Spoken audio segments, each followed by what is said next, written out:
മുടി നല്ല കട്ടിയിൽ വളരാനും അതുപോലെ തന്നെ നമ്മുടെ സ്കിന്നിൻ്റെ തിളക്കമൊക്കെ കൂട്ടാനായിട്ട് നമ്മളിൽ പലരും വൈറ്റമിൻ ഇയുടെ ക്യാപ്സ്യൂൾ എക്സ്റ്റേണലി ഇൻറ്റേർണലി ഒക്കെ ഉപയോഗിക്കാറുണ്ട്. അപ്പോൾ ഇതിന് പുറമെ വൈറ്റമിൻ ഇയുടെ പ്രവർത്തനങ്ങൾ എന്തൊക്കെയാണ് എന്നൊക്കെ ഈ വീഡിയോയിലൂടെ നമുക്ക് നോക്കാം. ഞാൻ ഡോക്ടർ പ്രിയ, Q&B ഹെൽത്ത് കെയറിലെ ഹോമിയോപ്പതിക് ഫിസിഷ്യനാണ്.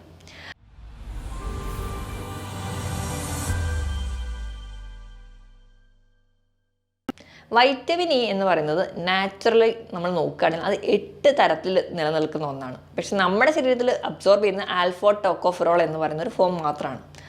അപ്പോൾ ഈ വൈറ്റമിൻ ഇയുടെ ഫങ്ഷൻസ് അല്ലെങ്കിൽ അവൻ്റെ പ്രവർത്തന മേഖല ഏതൊക്കെയാണെന്ന് നമുക്ക് നോക്കാം. ഒന്നാമതായിട്ട് നല്ലൊരു ആൻറ്റി ഓക്സിഡൻ്റ് ആണ്. ആൻറ്റി ഓക്സിഡൻ്റ് എന്ന് പറയുമ്പോൾ എന്താണ് അതിൽ നടക്കുന്നതെന്ന് നമുക്ക് നോക്കാം. നമുക്ക് നമ്മുടെ മലിനീകരണം മൂലമോ അല്ലെങ്കിൽ നമ്മൾ കഴിക്കുന്ന ഭക്ഷണത്തിൻ്റെ ഭാഗമായിട്ടോ നമ്മുടെ അന്തരീക്ഷത്തിലുണ്ടാകുന്ന ചേഞ്ചസിൻ്റെ ഒക്കെ ഭാഗമായിട്ട് നമ്മുടെ ശരീരത്തിൽ ഫ്രീ റാഡിക്കൽസ് ഉണ്ടാവും.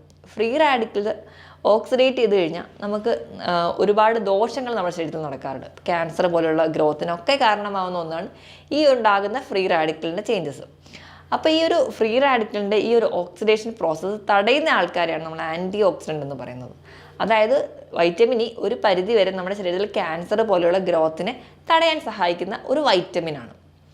അപ്പോൾ ഇതിന് പുറമെ നമ്മുടെ വൈറ്റമിൻ ഇ നമുക്ക് ചുവന്ന രക്താണുക്കളുടെ ആ ഒരു ഷേപ്പ്, ആ ഒരു സ്ട്രക്ചർ മെയിൻറ്റെയിൻ ചെയ്യാൻ സഹായിക്കാറുണ്ട്. ചുവന്ന രക്താണുക്കളുടെ ആ ഒരു ഷേപ്പ് എന്ന് പറഞ്ഞാൽ നമ്മളൊരു ഉഴുന്ന വടയുടെ അല്ലെങ്കിൽ ബൈക്കോൺകേവ് ഷേപ്പ് എന്നാണ്. അപ്പം ഈ ചുവന്ന രക്താണുക്കൾ അല്ലെങ്കിൽ RBCയുടെ പുറത്തുണ്ടാകുന്ന ആ ഒരു സെൽ മെംബ്രെയിൻ ഉണ്ട്. ആ ഒരു മെംബ്രെയിൻ്റെ കവറിങ് നിലനിർത്താനും ആ ഒരു ഷേപ്പ് മെയിൻറ്റെയിൻ ചെയ്യാനും സഹായിക്കുന്ന ഒരു വൈറ്റമിനാണ് വൈറ്റമിൻ ഇ എന്നുള്ളത്. നമ്മുടെ നാഡികളുടെ പ്രവർത്തനത്തിന് വളരെ ഇമ്പോർട്ടൻ്റ് ആണ്. അതുപോലെ തന്നെ നമുക്കിതിന് പുറമെ നമ്മുടെ സൗന്ദര്യ സംരക്ഷണത്തിന്, നമ്മുടെ സ്കിന്നിൻ്റെ തിളക്കം നിലനിർത്താൻ, സ്കിന്നിൽ ചെറിയ ചെറിയ പാടുകളൊക്കെ ഉണ്ടെങ്കിൽ അത് മാറ്റാനായിട്ട്, ചെറുപ്പം നിലനിർത്താൻ സഹായിക്കുന്നു. നമ്മുടെ മുടിയുടെ കട്ടി വെക്കാൻ വേണ്ടിയിട്ട് അല്ലെങ്കിൽ മുടി കൊഴിച്ചിട്ടുണ്ടെങ്കിൽ അത് മാറാനായിട്ട്, നമുക്ക് തലയോട്ടിൽ പുതിയ ഹെയർ ഫോളിക്കിൾസ് ഉണ്ടാവാനായിട്ട് ഒക്കെ വൈറ്റമിൻ ഇ സഹായിക്കുന്നുണ്ട്. അതുപോലെ തന്നെ രോഗപ്രതിരോധ ശേഷിക്ക് വേണ്ടിയിട്ടും വൈറ്റമിൻ ഇ നമ്മളെ സഹായിക്കുന്നുണ്ട്. നമുക്ക് ഇമ്മ്യൂണിറ്റി ബൂസ്റ്റ് ചെയ്യാൻ വേണ്ടിയിട്ട് ഒക്കെ ഹെൽപ്പ് ചെയ്യുന്ന ഒരു വൈറ്റമിനാണ് വൈറ്റമിൻ ഇ എന്നുള്ളത്. ഇതോടൊപ്പം തന്നെ നമ്മുടെ ഹാർട്ടിൻ്റെ ഫങ്ഷനൊക്കെ എഫക്റ്റീവായിട്ട് നടക്കാനും വൈറ്റമിൻ ഇ സഹായിക്കുന്നുണ്ട്.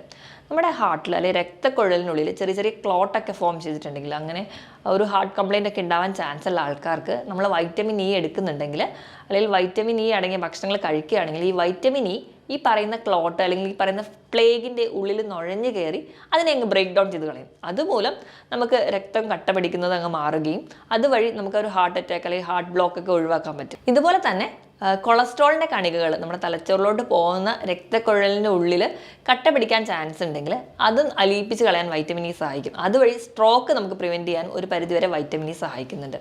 അപ്പം അതിറോസ്ക്ലിറോസിസ് അല്ലെങ്കിൽ അങ്ങനത്തെ ചേഞ്ചസും സ്ട്രോക്ക് തടയാനും വൈറ്റമിൻ ഇ ഹെൽപ്പ് ചെയ്യുന്നുണ്ട്. നമ്മുടെ ശരീരത്തിൽ LDL അല്ലെങ്കിൽ ചീത്ത കൊളസ്ട്രോൾ കൂടുതലാണെങ്കിൽ അല്ലെങ്കിൽ ചീത്ത കൊളസ്ട്രോളിൻ്റെ ഓക്സിഡേഷൻ തടയാനും അതുവഴി നമുക്ക് ശരീരത്തിന് വരുന്ന ദോഷങ്ങളെ പ്രിവെൻറ്റ് ചെയ്യാനും വൈറ്റമിൻ ഇ സഹായിക്കുന്നുണ്ട്. അപ്പോൾ ഈ പറയുന്ന രീതിയിൽ നമ്മൾ നോക്കുകയാണെങ്കിൽ ജസ്റ്റ് നമ്മുടെ മുടിക്ക് വേണ്ടിയിട്ടോ അല്ലെങ്കിൽ നമ്മുടെ സ്കിന്നിന് വേണ്ടിയിട്ടോ മാത്രമല്ല, നമ്മുടെ ഹാർട്ട്, നമ്മുടെ തലച്ചോറ്, നമ്മുടെ നാഡികളുടെ പ്രവർത്തനം എല്ലാത്തിനെയും കോർഡിനേറ്റ് ചെയ്യാൻ വേണ്ടിയിട്ട് അത്യാവശ്യം വേണ്ട ഒരു വൈറ്റമിനാണ് വൈറ്റമിൻ ഇ എന്നുള്ളത്. ഒരു ദിവസം നമുക്ക് വേണ്ട വൈറ്റമിൻ ഇയുടെ അളവ് 11 മുതൽ 13 മില്ലിഗ്രാം വരെയാണ്. അപ്പോൾ ഈ ഒരു വൈറ്റമിൻ ഇ നമ്മുടെ ശരീരത്തിൽ കുറഞ്ഞാലുണ്ടാകുന്ന ദോഷങ്ങൾ എന്തൊക്കെയാണെന്ന് നോക്കാം. നമുക്ക് രോഗപ്രതിരോധ ശേഷി വളരെയധികം കുറയും. അതുകൊണ്ട് തന്നെ നമുക്ക് ഇടയ്ക്കിടയ്ക്ക് ഇൻഫെക്ഷൻസ് വരും. കുഞ്ഞുങ്ങളിലൊക്കെ പ്രത്യേകിച്ച് ഇടയ്ക്കിടയ്ക്ക് ഇൻഫെക്ഷൻസ് വരുന്നുണ്ടെങ്കിൽ വൈറ്റമിൻ ഇയുടെ കുറവ് മൂലമായിരിക്കും. അതുപോലെ തന്നെ കുഞ്ഞുങ്ങൾ ഇഴയാനോ അല്ലെങ്കിൽ മുട്ടിൽ പോകാനോ നടക്കാനോ ഇങ്ങനത്തെ ഡെവലപ്മെൻറ്റൽ ഡിലേ വരുന്നുണ്ടെങ്കിൽ അവരുടെ ഒരു നാടുകളുടെ ഒരു ഫങ്ഷൻസ് കോർഡിനേറ്റ് ചെയ്ത് പോകുന്നില്ല എന്നുള്ളതുകൊണ്ടാണ്. അതും നമുക്ക് വൈറ്റമിൻ ഇ കുറയുന്നത് മൂലം ഉണ്ടാവാറുണ്ട്. പിന്നെ വൈറ്റമിൻ ഇ കുറഞ്ഞു കഴിഞ്ഞാൽ ഹാർട്ട് കംപ്ലയിൻസ്, സ്ട്രോക്ക് ഇങ്ങനത്തെ കോംപ്ലിക്കേഷൻസ് ഒക്കെ ഉണ്ടാവാനുള്ള ചാൻസ് ഉണ്ട്. ഇതുപോലെ തന്നെ ചുവന്ന രക്താണുക്കൾ പെട്ടെന്ന് പൊട്ടിപ്പോകും. അപ്പോൾ അവർക്ക് വൈറ്റമിൻ ഇ കുറയുന്ന സമയത്ത് ആ ഒരു ചുവന്ന രക്താണുക്കളുടെ ആ ഒരു ഷേപ്പ് മെയിൻറ്റെയിൻ ചെയ്യാൻ പറ്റില്ല. ഷേപ്പിൽ മാറ്റം വരുമ്പോൾ അവ പെട്ടെന്ന് പൊട്ടിപ്പോകുന്നതായിട്ട് കാണാം. അതിൻ്റെ ഭാഗമായിട്ട് ഹീമോലൈറ്റിക് അനീമിയ ഉണ്ടാവും. അനീമിയ ഉണ്ടെങ്കിൽ അതുമായി ബന്ധപ്പെട്ട് വിളർച്ച ഉണ്ടാവാം, അല്ലെങ്കിൽ ക്ഷീണം, കുട്ടികൾക്കാണെങ്കിൽ ഏകാഗ്രത കുറവ്, തലവേദന, തലകറക്കം, ചെവിയിലൊരു മൂളൽ, അങ്ങനെ അനീമിയയുടെ ലക്ഷണങ്ങൾ വരാം. അപ്പോൾ ഈ പറയുന്ന ബുദ്ധിമുട്ടുകളൊക്കെ അവരിലും കാണിക്കാറുണ്ട്. കണ്ണിന് കാഴ്ച മങ്ങലുണ്ട്, റെറ്റിനോപ്പതി വരാറുണ്ട്, പെരിഫറൽ ന്യൂറോപ്പതി, കൈകാലുകൾക്ക് തരിപ്പ്, ഭയങ്കരമായ ക്ഷീണം അനുഭവിക്കാറുണ്ട്. അപ്പോൾ ഈ പൊതുവേ വൈറ്റമിൻ ഇ കുറഞ്ഞു കഴിഞ്ഞാൽ ആൾക്കാർക്ക് ഭയങ്കര ഒരു ക്ഷീണം പറയാറുണ്ട്. പൊതുവേ നമ്മുടെ പേശികൾക്കാണ് കൂടുതലും ക്ഷീണം പറയാം. സ്റ്റെപ്പ് കയറാൻ പറ്റുന്നില്ല, കാലിന് ഭയങ്കര ക്ഷീണം, എപ്പോഴും കിടക്കണമെന്നുള്ളൊരു തോന്നൽ, പേശികളുടെ ഒരു ബലക്കുറവാണ് കൂടുതലും വൈറ്റമിൻ ഇൻ്റെ ഡെഫിഷ്യൻസിയിൽ നമ്മൾ കാണാറ്.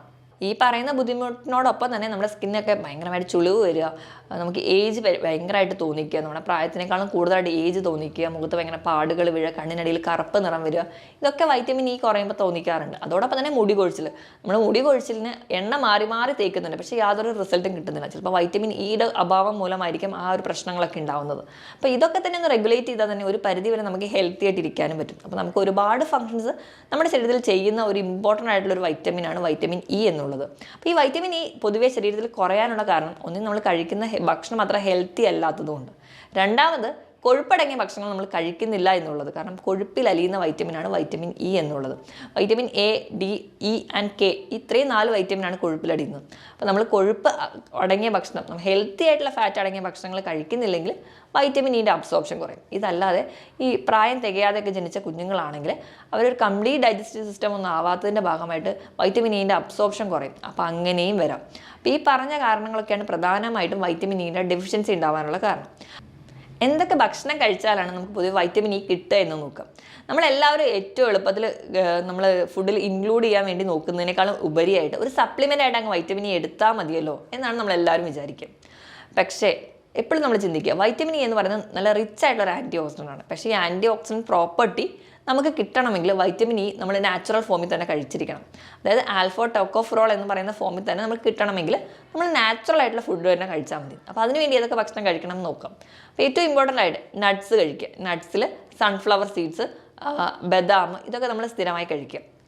ഇനി നമ്മൾ നോക്കുകയാണെങ്കിൽ തവിട് അടങ്ങിയിട്ടുള്ള ഭക്ഷണങ്ങൾ, എല്ലാ ധാന്യങ്ങളും തവിടോട് കൂടി, ഇപ്പോൾ വെള്ളയരി മാറ്റി നമ്മൾ കുത്തരി ഉപയോഗിക്കുക, നമ്മൾ ഗോതമ്പ് ഉപയോഗിക്കുക ആട്ടയ്ക്ക് പകരമായിട്ട്, അങ്ങനെ മൈദയുടെ ഉപയോഗങ്ങൾ ഒഴിവാക്കുക. അപ്പോൾ ഇതൊക്കെ നമ്മൾ ബാലൻസ് ചെയ്ത് കഴിക്കുകയാണെങ്കിൽ നമുക്ക് വൈറ്റമിൻ ഇ കിട്ടും. ഇനിയിപ്പോൾ ഫ്രൂട്ട്സിൻ്റെ കേസ് എടുക്കുകയാണെങ്കിൽ മാംഗോ, കിവി, അവോക്കാഡോ, ഈ ഫ്രൂട്ട്സിലൊക്കെ വൈറ്റമിൻ ഇ അടങ്ങിയിട്ടുണ്ട്. ഇനി എണ്ണയുടെ കേസ് എടുക്കുകയാണെങ്കിൽ സൺഫ്ലവർ ഓയിൽ, അതുപോലെ സോയാബീൻ്റെ ഓയിൽ, തവിടെണ്ണ, ഇതിലൊക്കെ വൈറ്റമിൻ ഇ അടങ്ങിയിട്ടുണ്ട്. ഒലിവ് ഓയിൽ, ഇനി നമ്മൾ ഇലവർഗ്ഗങ്ങൾ അല്ലെങ്കിൽ പച്ചക്കറികളുടെ കാര്യം പറയുകയാണെങ്കിൽ ചീര, ബ്രക്കോളി, ലെറ്റ്യൂസ്, സാലഡിലൊക്കെ ആഡ് ചെയ്യുന്ന ലെറ്റ്യൂസ്, ഇവയിലൊക്കെ അടങ്ങിയിട്ടുണ്ട് വൈറ്റമിൻ ഇ എന്നുള്ളത്. ഇനി മത്സ്യത്തിൽ അയല, നെത്തോലി പോലെയുള്ള ചെറിയ ചെറിയ മത്സ്യങ്ങളിൽ, നമ്മുടെ ഓർഗൺ മീറ്റിൽ, അതായത് ലിവറൊക്കെ നമ്മൾ ഫ്രൈ ചെയ്ത് കഴിക്കുന്ന സമയത്ത് ചിക്കൻ്റെയും ബീഫിൻ്റെ ഒക്കെ ലിവറിൽ, ഇതിലൊക്കെ വൈറ്റമിൻ ഇ ഒരു പരിധി വരെ അടങ്ങിയിട്ടുണ്ട്. അപ്പോൾ ഈ പറഞ്ഞ ഭക്ഷണങ്ങളൊക്കെ നിങ്ങൾ ഇൻക്ലൂഡ് ചെയ്താൽ തന്നെ ഒരു പരിധി വരെ നമുക്ക് വൈറ്റമിൻ ഇ ഡെഫിഷ്യൻസി ഓവർകം ചെയ്യാൻ പറ്റുന്നതാണ്. അപ്പോൾ ഈ പറയുന്ന ഭക്ഷണങ്ങൾ കഴിക്കുക, അല്ലെങ്കിൽ തന്നെ നമ്മൾ ഫോർട്ടിഫൈഡ് ആയിട്ടുള്ള വൈറ്റമിൻ ഇ അടങ്ങിയിട്ടുള്ള ഭക്ഷണങ്ങൾ ഉൾപ്പെടുത്തുക. ഇനിയിപ്പോൾ ചില ആൾക്കാർക്ക് ഈ ക്യാപ്സ്യൂൾ തന്നെ സ്ഥിരമായിട്ട് ഒരു ഡോക്ടറെ ഒന്നും കാണിക്കാതെ കഴിക്കുന്നവരാണെങ്കിൽ നിങ്ങൾ ഓർക്കുക, നിങ്ങൾക്കൊരു ഹാർട്ട് കംപ്ലയിൻസ് ഒക്കെ ഉള്ളവരാണെങ്കിൽ വൈറ്റമിൻ ഇ ക്യാപ്സ്യൂൾ അങ്ങനെ കണ്ടിന്യൂസ് ആയിട്ട് കഴിക്കുന്നത് ശരീരത്തിന് പല ദോഷങ്ങളും ചെയ്യും. കാരണം ഇതിലൊരു ആൻറ്റി കൊയാഗുലൻറ്റ് ഫങ്ഷൻസ് ഉള്ളതുകൊണ്ട്. അതുപോലെ തന്നെ പ്രഗ്നൻസിയുടെ ഫസ്റ്റ് ട്രൈമസ്റ്ററിൽ മാക്സിമം വൈറ്റമിൻ ഇ ക്യാപ്സ്യൂൾ കഴിക്കാതിരിക്കുക. അത് കുഞ്ഞിൻ്റെ ഹാർട്ടിനും ചെറിയ കംപ്ലയിൻസ് ഒക്കെ ഉണ്ടാക്കാൻ ചാൻസ് ഉണ്ട്. അപ്പം നിങ്ങൾ വൈറ്റമിൻ ഇ സപ്ലിമെൻറ്റ്സ് എടുക്കുന്നുണ്ടെങ്കിൽ തന്നെ ഒരു ഡോക്ടറുടെ കൺസൾട്ടേഷനൊക്കെ എടുത്ത് കൃത്യമായ പരിശോധനകൾക്ക് ശേഷം മാത്രമേ ക്യാപ്സ്യൂൾ എടുക്കാൻ പറ്റുള്ളൂ. നോർമലി നമ്മൾ ഈ ഭക്ഷണം കഴിയുകയാണെങ്കിൽ നമുക്ക് വൈറ്റമിൻ ഇ ഡെഫിഷ്യൻസി വരാൻ ചാൻസ് ഒന്നുമില്ല.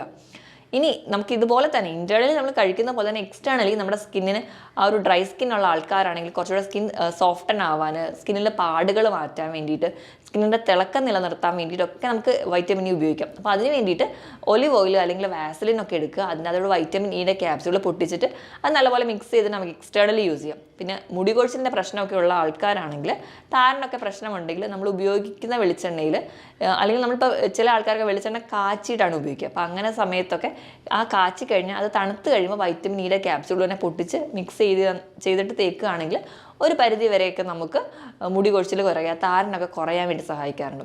അല്ലെങ്കിൽ തന്നെ നമ്മുടെ ഒലിവ് ഓയിൽ അല്ലെങ്കിൽ വെർജിൻ കോക്കനട്ട് ഓയിലൊക്കെ എടുത്തിട്ട് അതിൽ വൈറ്റമിൻ ഇ ക്യാപ്സ്യൂൾ പൊട്ടിച്ച് നമ്മൾ ആഴ്ചയിൽ 1-2 ദിവസം കിടക്കുന്നതിന് മുൻപ് ലൈറ്റായിട്ടൊന്ന് തലയോട്ടിയിൽ നല്ലപോലെ മസാജ് ചെയ്തിട്ട് കുറഞ്ഞ അളവിൽ മാത്രം ഉപയോഗിച്ചിട്ട് അത് വെച്ച് തേച്ച് കിടന്നുറങ്ങുകയാണെങ്കിൽ നമ്മൾ രാവിലെ എണീറ്റിട്ട് തല കഴുകുന്ന സമയത്ത് നമുക്കതും ഒരു മുടിയുടെ വളർച്ചയ്ക്ക് വേണ്ടിയിട്ട് നമുക്ക് എക്സ്റ്റേണലി യൂസ് ചെയ്യാവുന്നതാണ്. അപ്പോൾ ഞാൻ ഈ പറഞ്ഞ കാര്യങ്ങളിൽ എന്തെങ്കിലുമൊക്കെ ഡൗട്ട് ഉണ്ടെങ്കിൽ നിങ്ങൾ താഴെ കാണുന്ന നമ്പറിൽ കോൺടാക്ട് ചെയ്യുക. മറ്റൊരു ഹെൽത്ത് ടോപ്പിക്കുമായിട്ട് വീണ്ടും കാണുന്നത് വരെ നന്ദി.